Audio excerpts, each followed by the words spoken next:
Welcome to Crimes of Our Times Live. I'm filmmaker John Vronsky. You may have seen my works on screen, such as Albert Fish and Sin He Found Salvation, or in print, such as Dahmer's Confession or John Wayne Gacy, Hunting a Predator.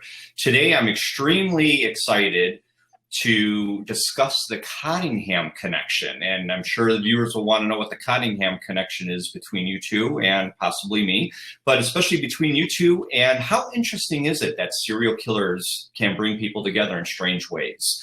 My co-hosts today are author Peter Vronsky. He's published books, Sons of Cain, and then Female Serial Killers, and Jennifer Weiss. Well, welcome to you both.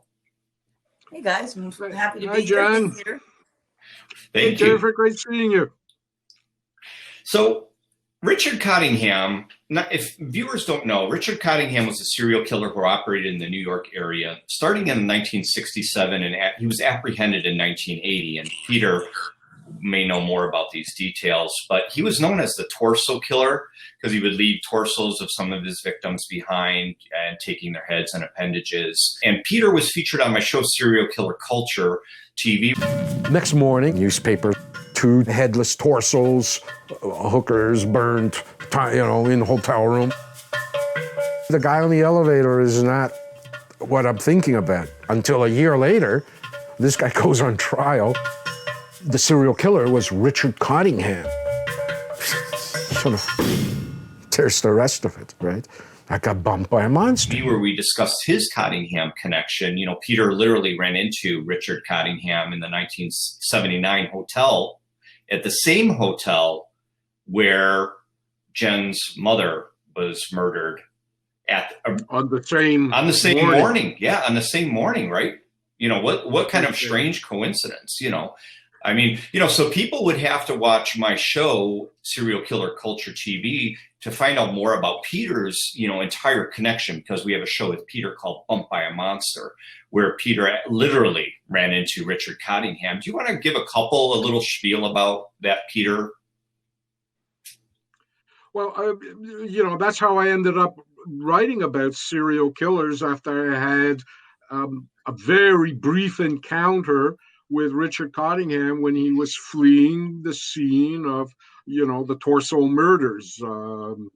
And I had tried to interview him afterwards. I asked, written him numerous times, never heard back from him. So after Sons of Cain, this was going to be essentially Sons of Cain was going to be my last book on serial killers. And, I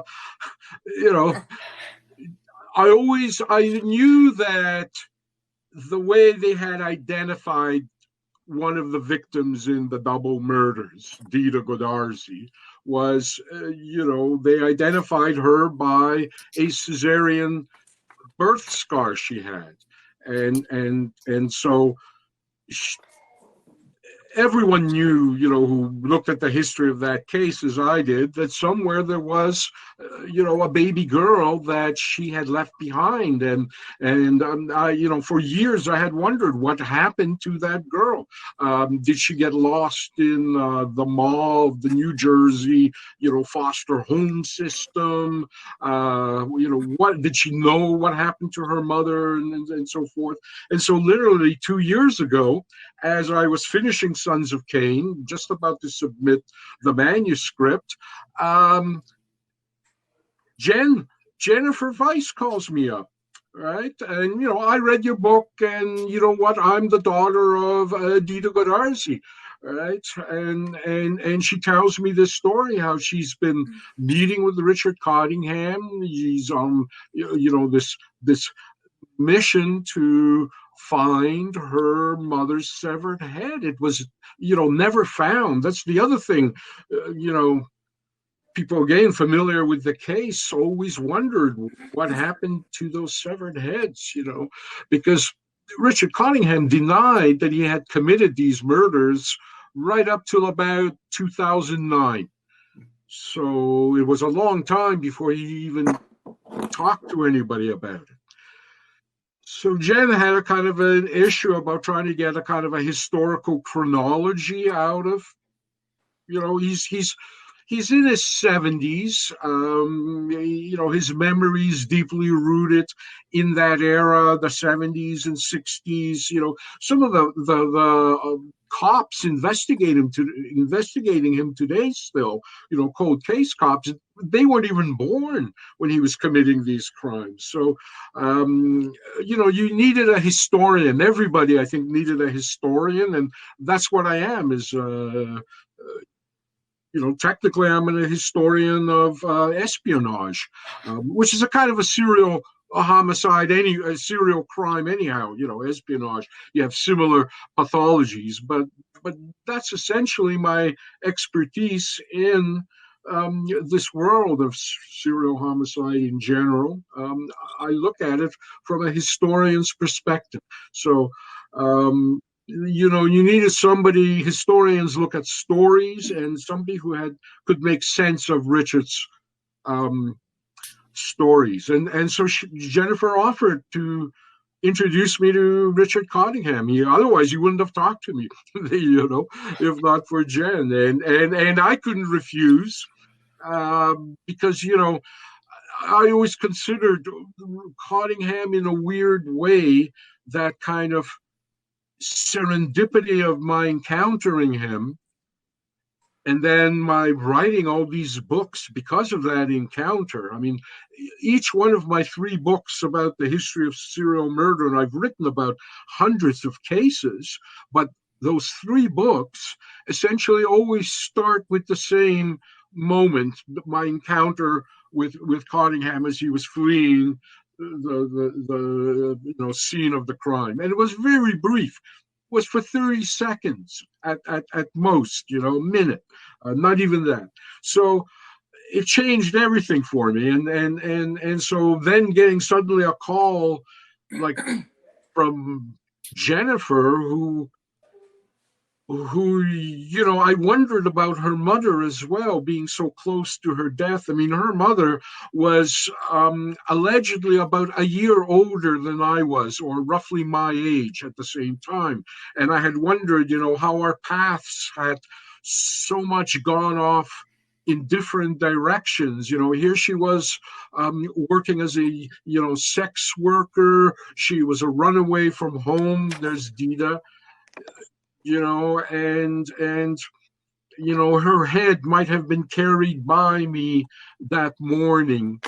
And so I wondered, and then there was, Jennifer, who, as you can see from that picture, has so much of her mom as well. So there's spooky parts of this too, right? Like, Wow. Yeah. I mean, look at the resemblance. I mean, yeah, amazing. yeah. That was amazing. And what was that like, Jen? Like how did those pieces start coming together? I mean, did you know, or, obviously you didn't know the ultimate, answer, but when did you start piecing those pieces together? After I became a woman, I was around 22, 23 when I decided I'd try to find the adoption agency that my parents dealt with. So I called all the adoption agencies in New Jersey. Only one of them called me back. It was the Children's State Home of New Jersey in, ironically, Trenton, across the street from the prison, the state prison. It's just very, very strange. You look out the window of the adoption place, and there's the prison across the street. Trenton is also where she lived before her ultimate demise, and she would take the train into New York. So I went, and they gave me all the newspaper articles, and they said, "We're really sorry, but your mom was killed by a serial killer."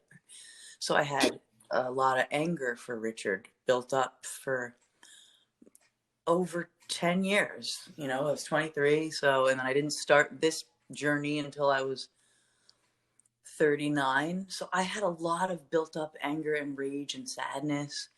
And I had my own perceptions about Richard. And he left a negative impression on me for so long that after I survived cancer in 2016, I just wanted to make it better somehow. I wanted to go back and try to fix things and make it better somehow and find the skull. And it just snowballed after that.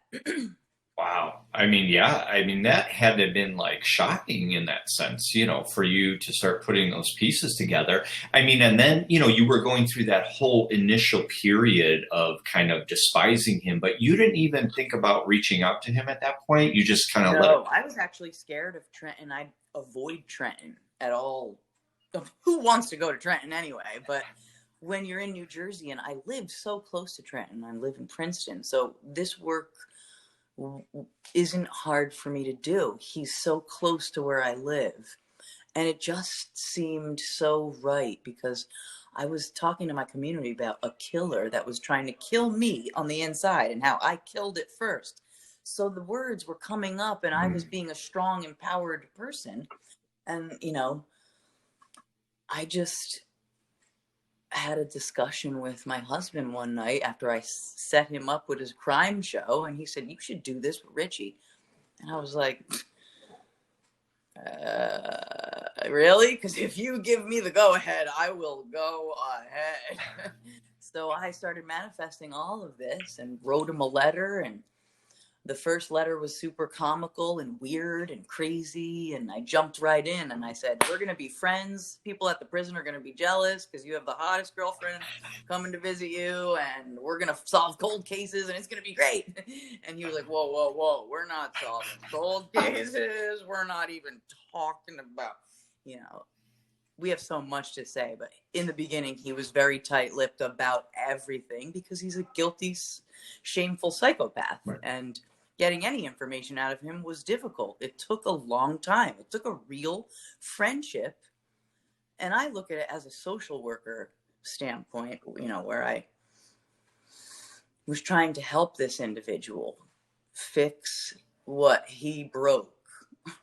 And that's interesting, because we hear a lot of, there are people that write to killers just because of interest. There's this whole serial killer culture that all of us are part of now, and, someone might say, and I want to know your reactions to that, Jen, like, someone might say, "Wow, you created this Facebook page, serial killers need hugs too." What? You're nuts. But you're not, right. It's just controversial. Talk about that. I've always been controversial, though. So I've been always trying to shock people with things that are true, or things that are funny, or things that are weird, because I've always been an entertainer, because I was the adopted girl, and I was always trying to win people over. And I had a lot of shocking stuff to talk about. And so when I made the page, I needed to really speak to people and really make them uncomfortable and let them know that killers do get visits in the Division of Corrections, and they do lay out a format for the visitors saying you can have a brief hug in the beginning and the end of your visit. And yeah, you're visiting a killer, so it's only right for me to say, "Look, man, I'm sorry, but serial killers need hugs too. And I can go on Sundays. They're letting me." Right. And they're human beings, right? I mean, and that's the thing in the end. And Peter, I don't know what you feel about this. Obviously, I always say my one regret when I made my first film on H.H. Holmes, that I called him a monster, because once these human beings are apprehended, they're serial killers, they're evil, they're, monsters. But once they're apprehended, they're still humans. They don't grow fangs or horns or, green skin. Talk about that, Peter, this whole, how people react to this at first, but in a way we're trying to understand these serial killers. The thing about... Well, I think in a sense, if you're writing about serial killers and serial killers with whom you engage with personally, face to face, it's kind of like working undercover in a sense. And I've done a lot of that in my journalistic career. And so in order to get close to... I'm sorry, go ahead, Peter. In order to get close... Thanks, guys. in order to get close to your subject in a sense, and get their trust and kind of be influential in the way of, sometimes they don't understand why they did what they do. And so you do need at that times, if you're going to go deep undercover that way into the abyss, as the mine hunters like to call it, and it is kind of in an abyss, right? They are indeed humans, and you spend I think you spend a lot of time with them, and you begin to see their foibles and their weaknesses as just ordinary humans. And in a way, you begin to understand as well that kind of ordinary human aura that they have that triggers in you sympathy, is the very weapon that took down these victims. His kind of sense of humor, his charm, right? Great guy, except too bad he cut off those heads, right? Other than that, he's a sweetheart,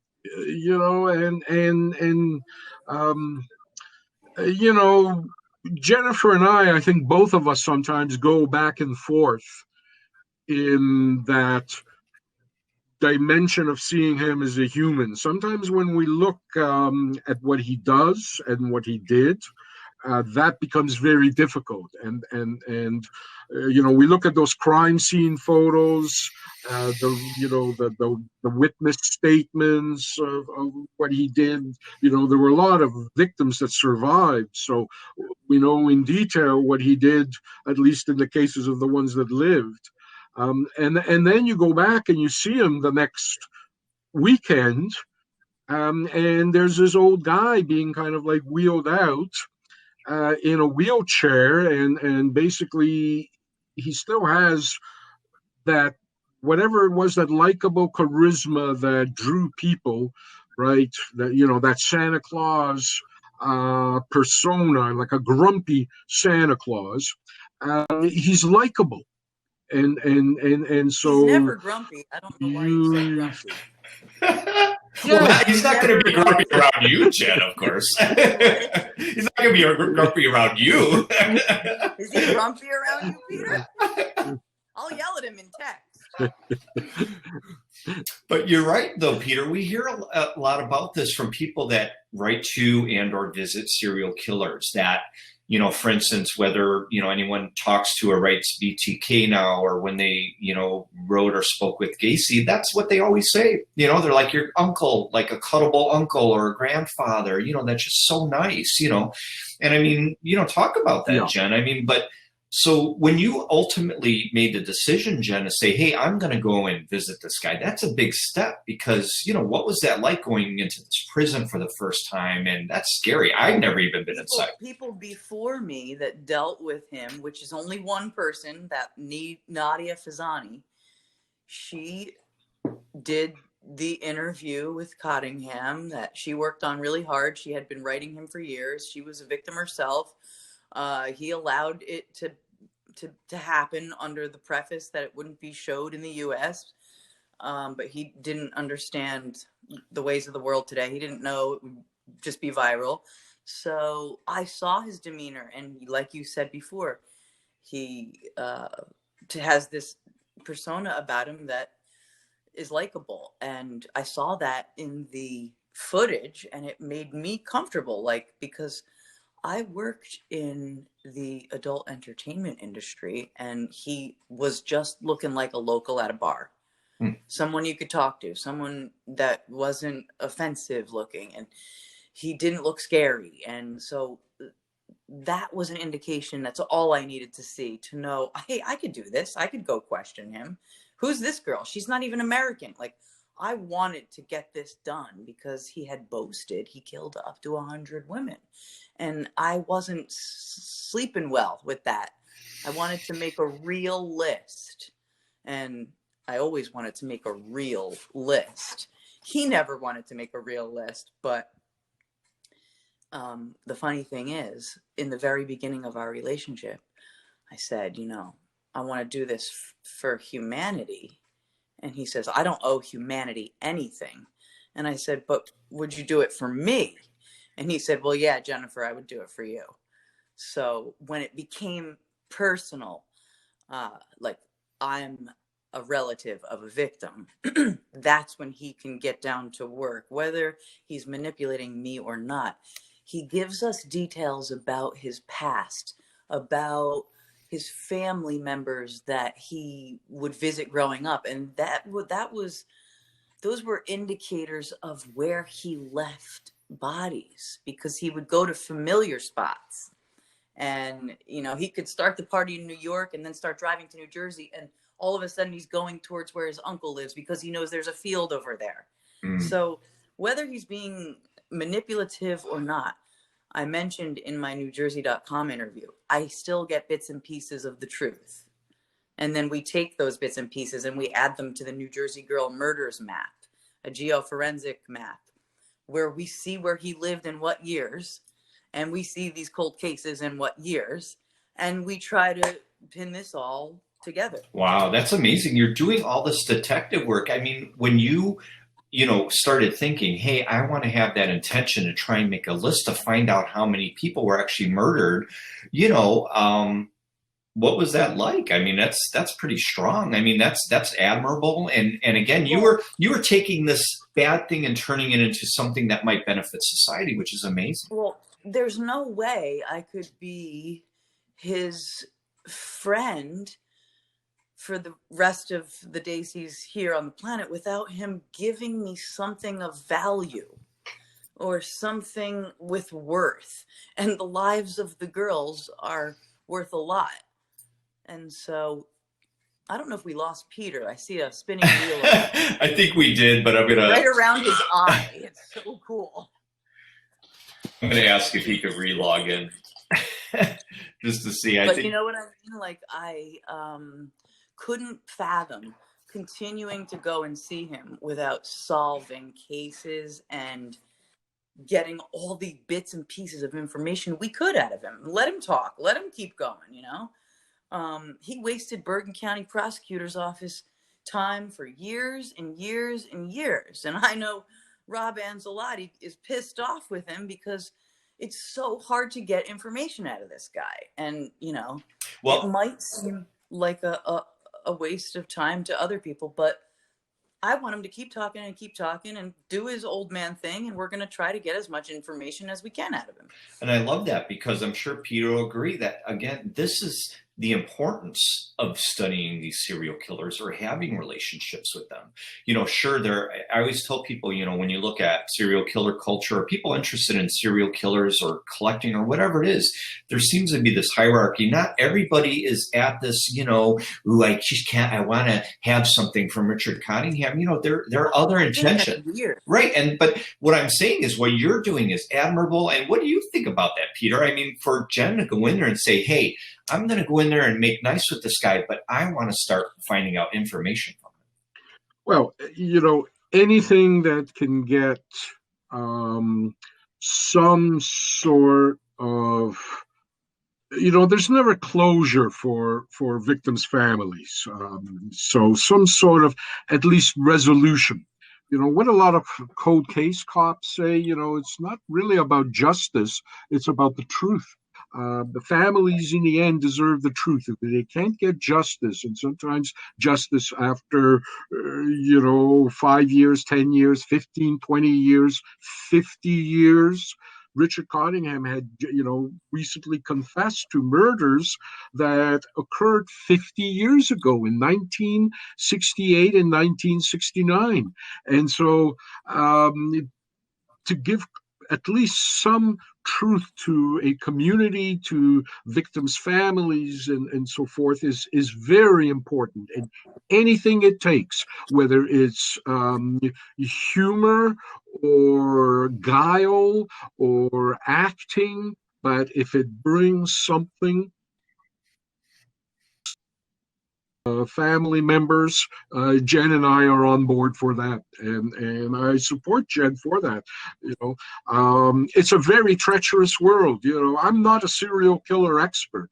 I've written about serial killers for about 20 years, and I never and I've encountered 3 of them, but not because I was seeking them out. I mean, one of the other thing that made me start writing about them was this kind of strange, anything can happen to you once, but then, twice, that kind of made me begin to wonder, like, is there something wrong with me, or am I going to the wrong places? When I wrote my 3 books, those encounters were enough. I didn't want to go and meet one in a cage, like in a petting zoo. I didn't need to do that. So I wrote those 3 books. I've seen, hundreds of hours of video interviews by experts, read transcripts with serial killers. When I look at those videos, there's nothing that the people asking questions that I wouldn't have asked. So I'd seen it, and I saw, Richard Cottingham was my first kind of controlled encounter, walking into the cage with a serial killer, and he would have not seen me had Jennifer kind of not opened that door for me, and it was very generous of her, and we kind of made this excellent balance of, we kind of laugh, we're kind of like good cop, bad cop with Richard Cottingham, and if sometimes we see him together, sometimes we see him separately, right? And so we got our ways of interviewing him, but sometimes I gotta tell Rich, right, I'm sending in bad cop because you're not very helpful, right? That's me. I'm the bad. You could you could lay down the law. There's no question about it. She is bad, right? I want to know why. Tell John why you call me the bad cop. Can you tell me, Peter, why she's the bad cop? Oh, because she terrifies Cottingham sometimes, right? I can attest to that. And me, I openly say. She was going for peppers the other day. She's like, I can't find peppers. I'm like, hey, we're kind of similar. I get upset at shit like that too. Oh, lower look at that down just a touch. Lower that image down just a bit. Lower. Oh yeah, there you go. There you go. People were very upset about this photo. Why? That's what this is what I'm saying. When people, judge things on first, I'm gonna read the back what he says. Sure. He says, "Hey, Bright Eyes, best picture we have taken by far. Look at my eyes. Damn, I look scared to death. P.S. Next time I get to scowl and choke you." Well, we don't want that. But I know he's kidding. But people were upset, and they said, your mother would probably be so ashamed of you. And it's like so funny to me because I'm doing this work, and it's a weird world, and it's dark and twisted, and I want to wring his neck for what he did, and it's going to come through, and I don't want people to think that I don't agree with the death penalty when I really do. Well, and some were asking here, and since you mentioned that, some mentioned that, how does your family, if you have any family members and told them about this, how did they react to you going to prison to visit this guy?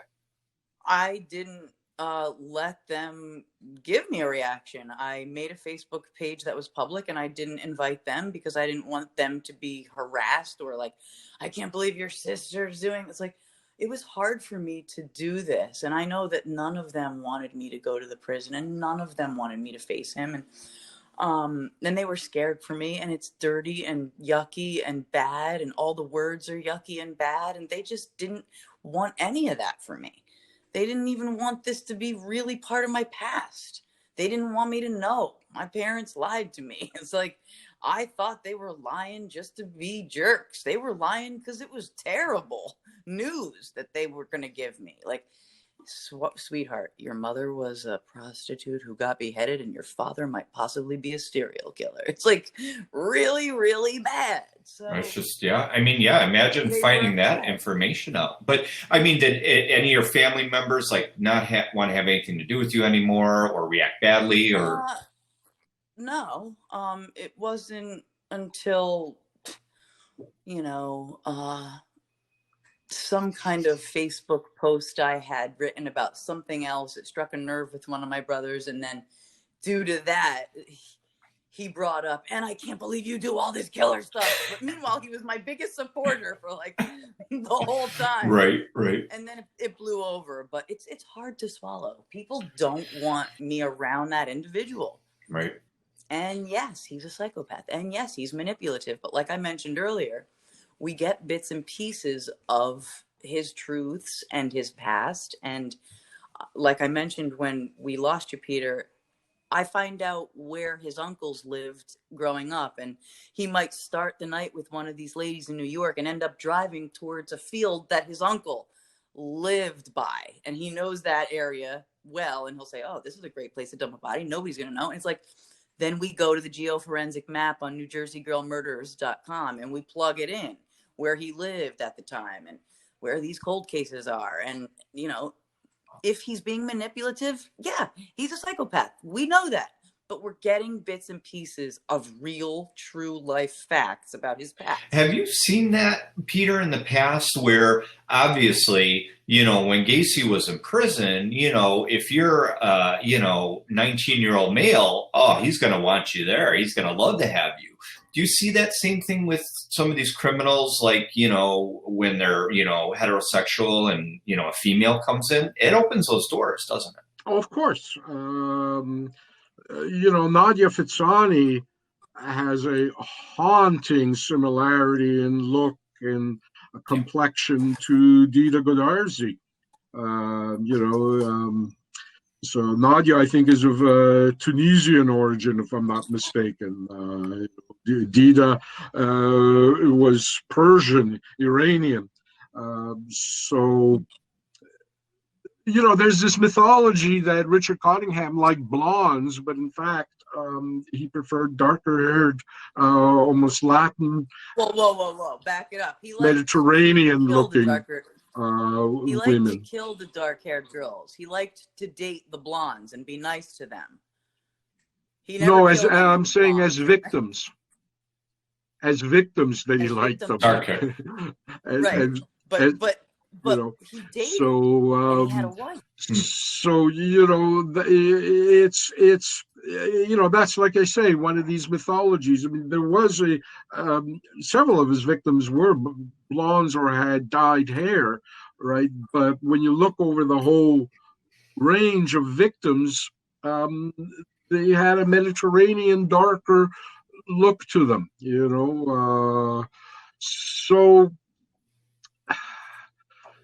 And what would he do, Peter? I mean, we could talk about his MO, right? I mean, he was brutal, right? I mean, he would rape, torture, murder. He would he would do everything, right? That's right. And in different ways and with different victims. His oldest victim was, I think, 27. His youngest, was 15 on the record, right? So some were schoolgirls, some were call girls, some were street girls. One was a X-ray technician. He was very versatile with the kinds of victims, but there was a chronology to it. Some he killed outdoors, some he killed in his car, some he killed in the victim's car. He constantly was switching things up, right? And we've learned so much more about him in these last year because of his 3 confessions. Everything that we knew about him, we knew first based on 5 convictions back in 1980, and those were crimes that he committed between 1977 and 1980. 5 murders, 3 in New York, 2 in New Jersey. And then it's not until 2010, it's like, 40 years later, that he now confesses to a sixth crime. And it's in 1967, 10 years previous to that brief 3-year history we have. So suddenly we have this much larger window of possibility.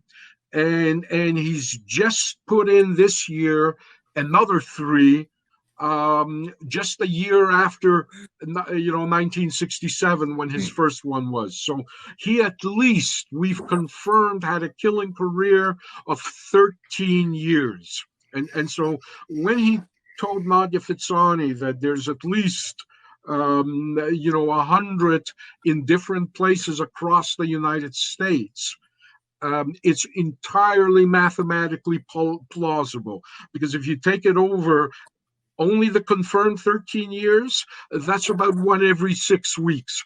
So, easily, right? Yeah, because, what Gacy and 6 or 7 years had 33. So, Cottingham had many, especially New York, Yeah, and he had 13 years. So, and I suspect, he read one thing he's already put on or said on the record was that the 1967 murder of Nancy Vogel is what we know as his first conviction as being his first murder, was not his first. That, he's already said, and he's been coy about when that first might have been. Right. Yeah. That's understanding him, because the first, of course, often will explain the rest of the 100. Right. Well, and one of our viewers asked Jennifer, was he ever remorseful towards you in any way, or does he just always? Yeah. No, he's remorseful. He was remorseful in a 3-page letter 3 years ago, and apologized, and he was remorseful when I surprised him on Halloween 2 years ago with my oldest daughter, and I said, "Hey Richie, it's Halloween, we want you to tell us a spooky story about December 2nd. He was like, whoa, I'm not gonna tell her about her grandmother. When I was like, yes you are. And it was hard for him, and he was very apologetic and very upset, and he was embarrassed, and it's hard for him to talk about these things. I mentioned earlier in a different live video that it took him 2 years to tell me that he dragged the bodies to the bathroom and cut the heads off in the tub. Yeah. It's not something he can easily talk about. He can talk about the weekend insofar as how the girls got to the Travel Inn, how my mother got involved when she wasn't invited, how he stalled them and didn't want them to leave and didn't want to pay them. And my mom was getting mad. This is all from him, though, so we got to take it with a grain of salt. Or 2.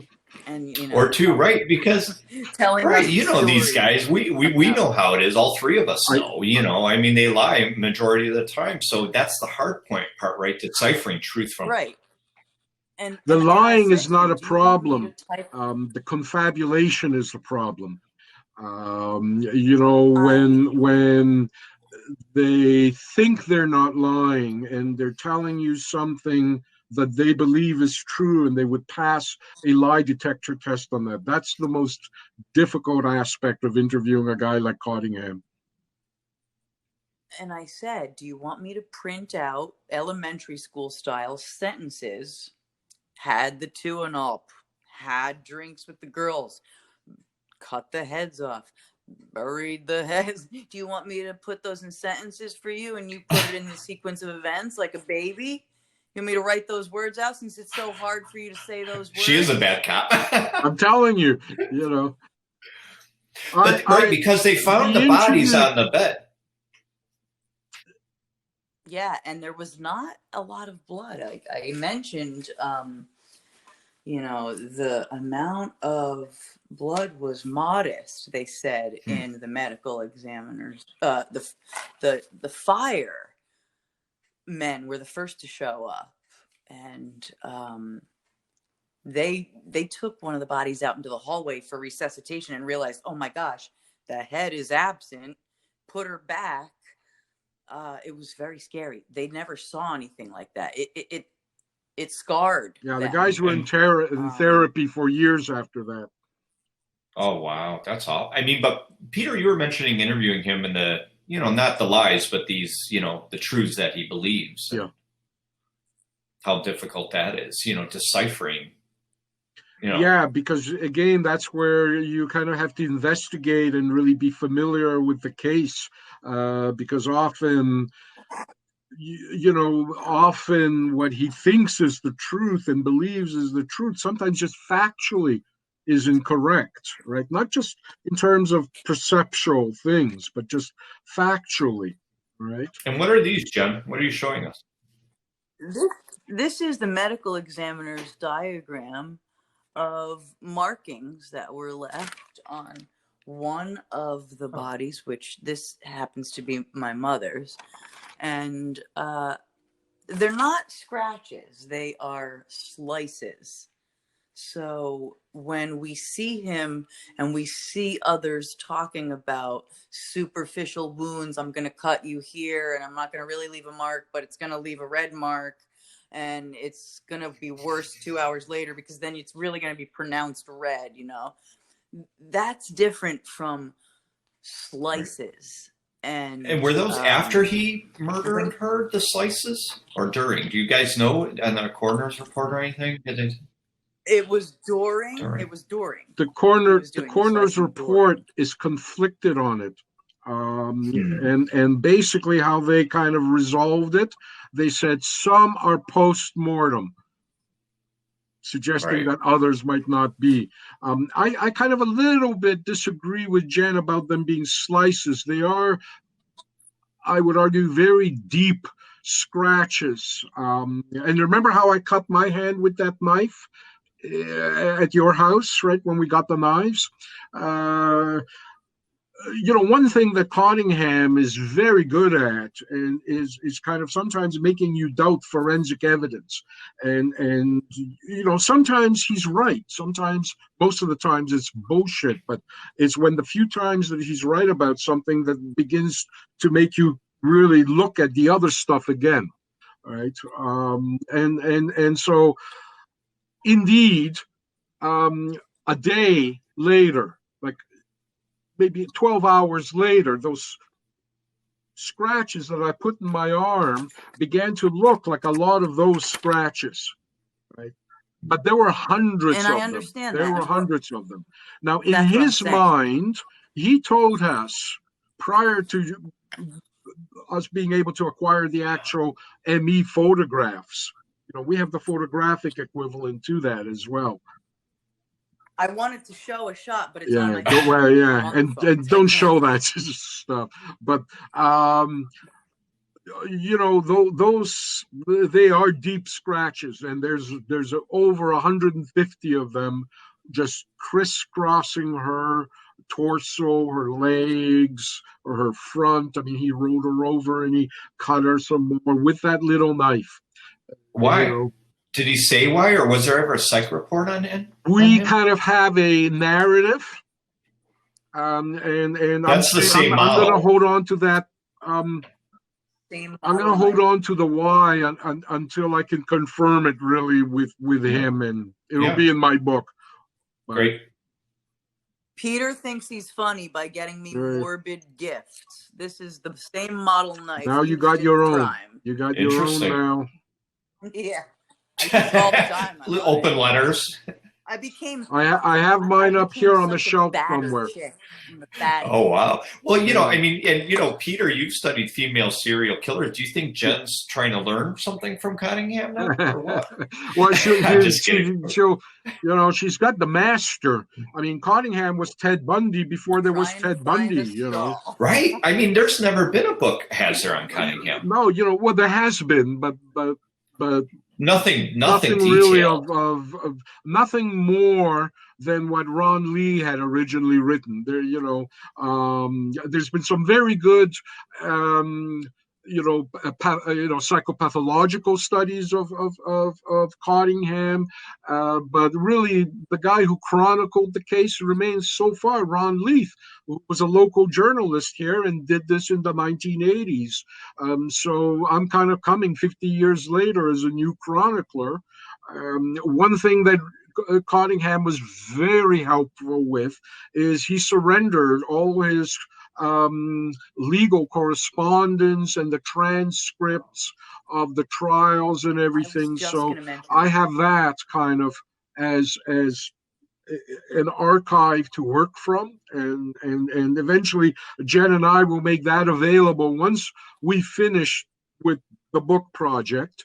There's probably, I don't know, we'll have to kind of figure it out, or at least Jen will, because Cottingham kind of, I would photograph it and I would deliver it over to her. So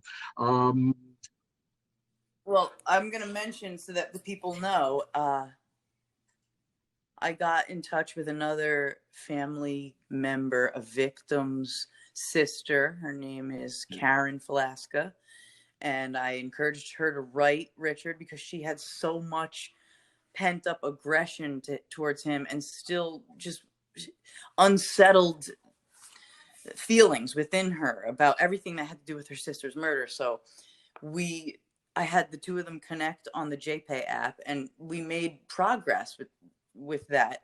And then he had heart problems, and he had to go and get he went into the hospital, and he had heart problems. And I didn't know if it was because we struck something in him, but at that point I told him, I want everything in your cell. And he said, why? And I said, well, because when you die, they're going to throw it away. Or sell it. Really right. Want to see what you're hanging on to. No, they don't care about the criminals. They'll throw everything out. They're not into making a buck off of these jerks. But I said, I want everything. So we got 80 pounds at a clip. It's all in Rubbermaid storage bins. It's the whole court proceedings. It's everything. I wanted to see what he said in court so bad. You can't see it anywhere. You can't find it. If you weren't there, you don't get a chance. There is this kind of mythology that you can just go get the court transcripts. Court transcripts are not the kind of sacred, word for word record that remains forever.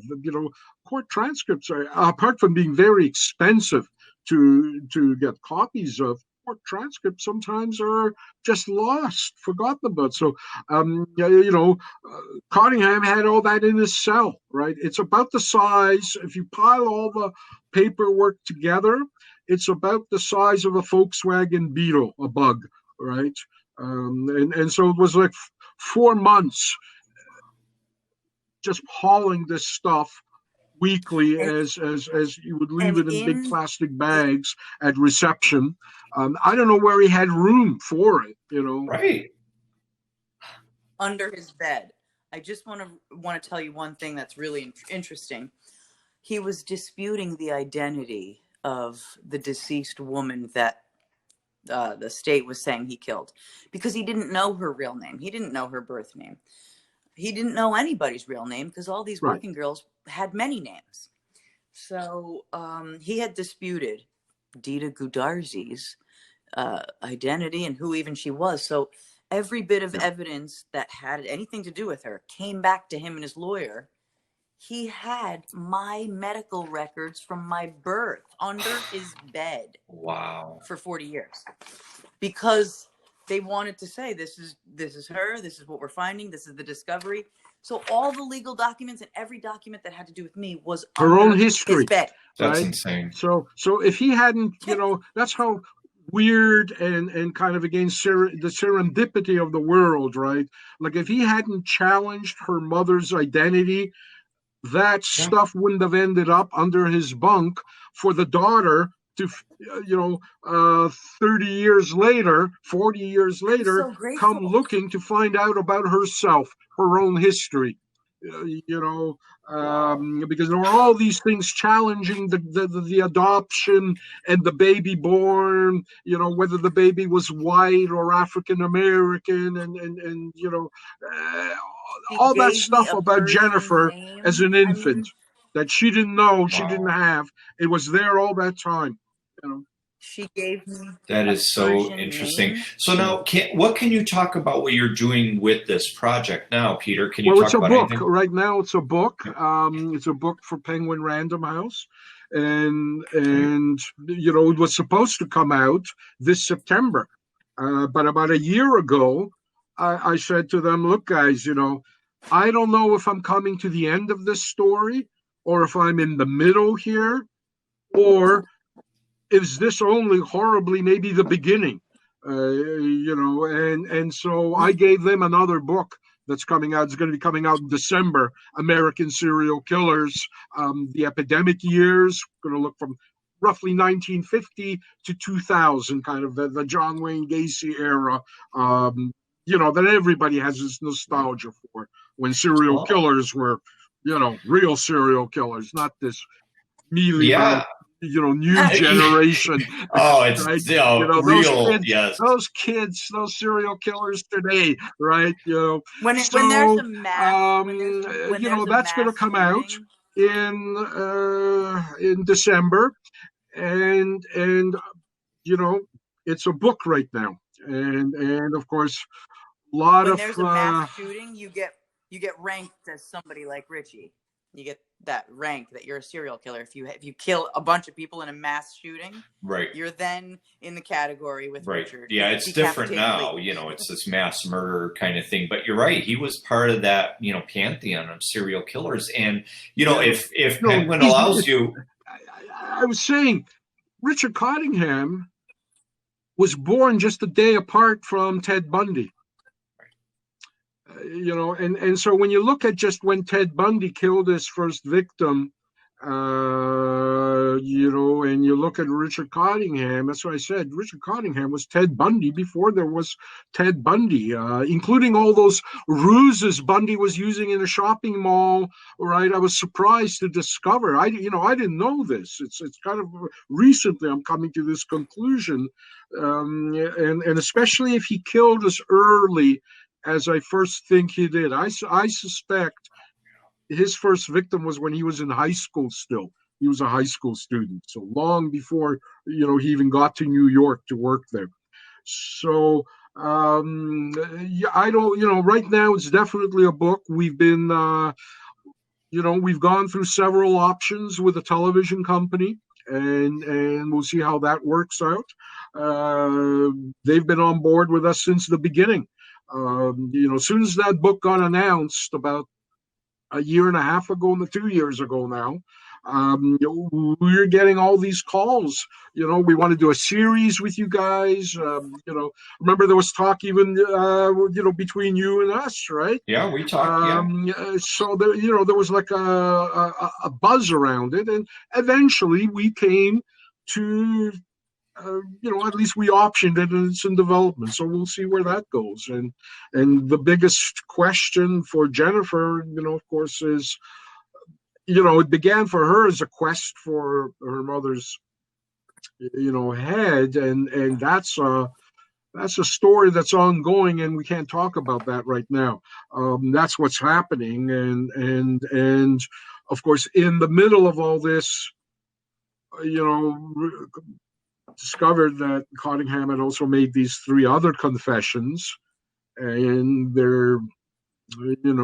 weren't coming forth, and we brought that out at a meeting in a community where one of the murders took place, partly because of Jen's and ours experience with Karen Miller, Denise Velasquez's sister, who almost never found out who had really killed her sister when she was her older sister when she was a little girl, and she had, she just saw her maybe minutes before she was abducted by Richard Cottingham, and Jennifer helped putting.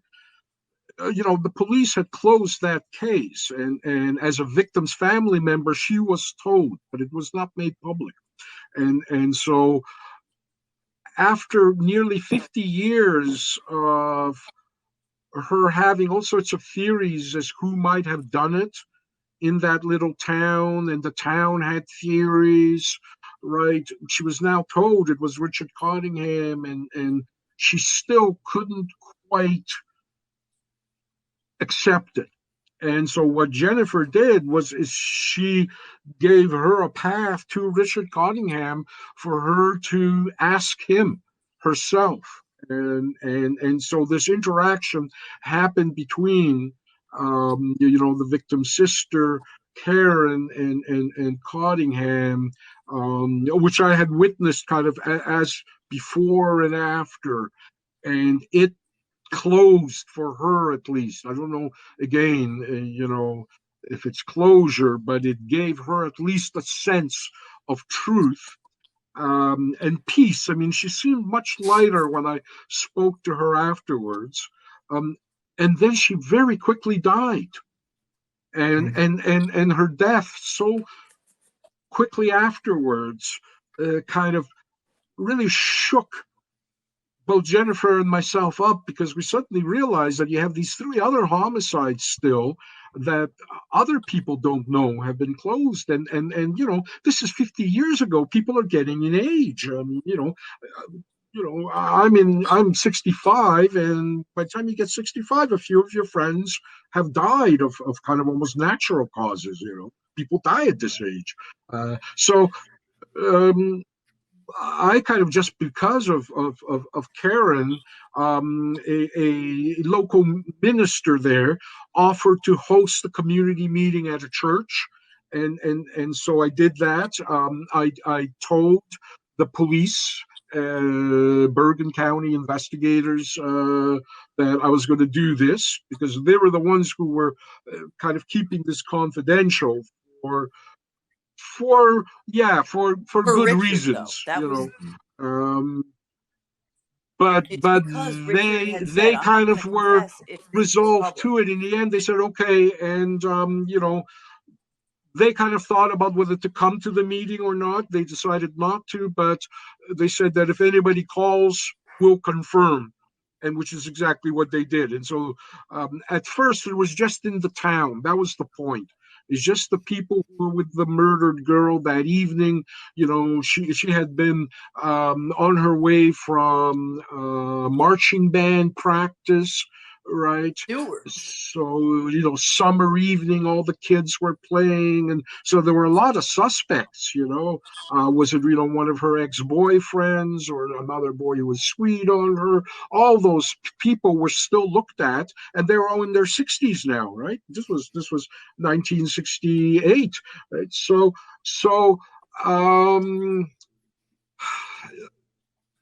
eventually the newspapers got a hold of it, like 2-3 days later, right? And Bergen County confirmed it. They would say nothing more. The hope essentially is that Cottingham will continue his confessions. That's the important thing, and that nothing really bad happened was also a good message for him. I a little bit, when Jennifer says he's remorseful, I think it's a cognitive remorse. I'm not sure if Cottingham is capable of feeling remorse, but I think, yeah. Go ahead. We got about another minute or two. I want you guys to wrap it up on what. He went into the hospital for heart problems after this Karen Miller ordeal, because Karen said, "This is what happened to my family after you took our sister. My little sister didn't speak words for almost a whole year." And when he heard that, it struck something in him. He was visibly upset when he was telling me, and for 2 weeks he was upset. And, you know, it's only when he can hear the real and true details of the impact he had on some lives that it really matters. Or it seems to matter. But, it looks like but he is a serial killer. So, you know, I mean, you never know. I mean, you know, are they leading you guys on? But again, you know, if you could get accurate and truthful information out of him, that's the main thing, right? You know.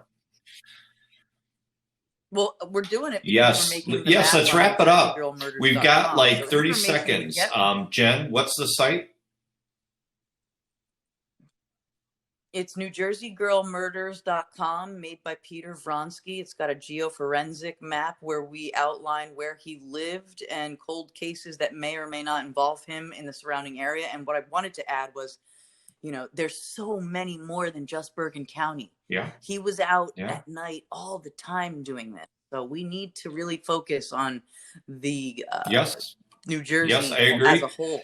And New York. Check out that site, Sons of Cain, and Peter's new book coming out. You guys rock and roll. You guys, Jen, thank you for everything. Thank you, Peter. I'm excited to see it.